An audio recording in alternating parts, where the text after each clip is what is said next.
నమస్తే ఫ్రెండ్స్. మీరు చూస్తున్నారు medical knowledge Telugu channel. Asthma అనేది మన లంగ్స్‌కి సంబంధించి ఒక దీర్ఘకాలిక వ్యాధి. ఆస్తమా ఉన్నవారిలో శ్వాస మార్గాలు వాపుకు గురవుతాయి. దాని వలన ఊపిరి తీసుకోవడానికి కొంచెం కష్టంగా అవుతుంది. ఆస్తమా లక్షణాలు అనేది దగ్గు, ఊపిరి తీసుకున్నప్పుడు కష్టంగా ఉండడం, తీసుకున్నప్పుడు గురక సౌండ్ లాగా రావడం, ఈ విధంగా ఉంటాయి.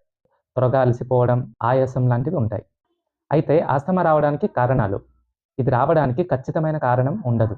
కానీ కొన్ని విషయాలు ఆస్తమా సింప్టమ్స్‌ని ప్రేరేపిస్తాయి. వాటినే ట్రిగ్గర్స్ అని అంటారు.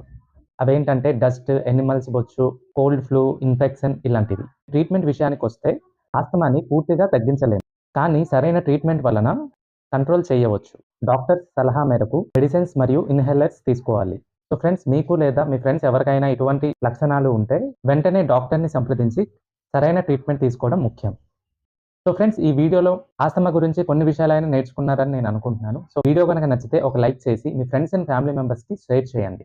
ఇటువంటి informative and medical awareness videos కోసం మన ఛానెల్‌ని సబ్స్క్రైబ్ చేయండి. Thanks for watching.